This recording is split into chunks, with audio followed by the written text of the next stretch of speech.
গোটা জগৎ সাজাইলেন না দুনিয়ার মানুষ একমাত্র তোমার খেদমতের জন্য।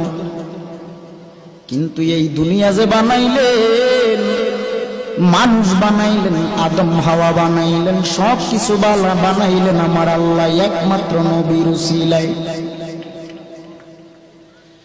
কে সেই নবী? আমার আদম হাওয়াকে আমার আল্লাহ জান্নাত থেকে বের করে দিলেন। বের করে দেওয়ার পর 300 থেকে 350 বছর যাব আদম হাওয়া কান্না করে আল্লাহর যত নাম আছে সব নাম নিয়ে কাঁদে। গফুরুর রহিম নাম তোমার আল্লাহ আল্লাহ আল্লাহ রহিম রহমান নাম তোমার আল্লাহ।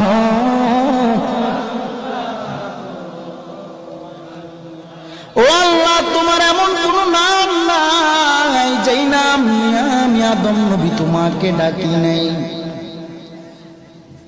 শেষ পর্যন্ত আদম নবী বলে, রে আল্লাহ, জান্নাতের পারে দেখেছিলাম আপনার নামের সাথে আরেকটা নাম, জানি না তিনি কে, তবে তিনি হলেন শেষ নবী রাহমাতুল লিল আলামিন। ও আল্লাহ, মুহাম্মাদুর রাসূলুল্লাহ সেই নামের খাতিরে তুমি ক্ষমা করে দাও। সুবহানাল্লাহ বলুন।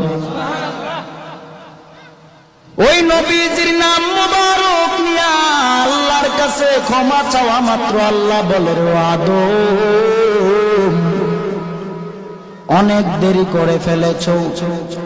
জান্নাত থেকে যখন তোমাকে বের করে দেই তখনই যদি তুমি আমি আল্লাহর নামটা নিতা আর আমার বন্ধু নবীর নাম নিয়ে আমি আল্লাহর কাছে আরজি জানাইতা, এরে আদম 350 বছর কান্না করা লাগতো না। তোমার একবার যদি খালি আমার নবীর নামের দোহাই দিতা, এরে আদম, তোমাকে আমি আল্লাহ জান্নাত থেকে বের করতাম না। এরে নবীর উম্মতের দল, ও খাগালিয়ার মানুষ, কে সেই নবী আমার যেই নবীর জন্য গোটা জগৎ পাগল? আমরা মানুষ হইয়া ওই নবীকে চিনলাম না রে বাবা। কে সেই নবী আমার যেই নবীর মা নাই, বাবাও নাই? নবী কোনদিন মা হারা চিন্তায় এত পরিমাণ কাঁদে নাই, নবী বাবা হারা চিন্তায় এত পরিমাণ কাঁদে নাই। যেই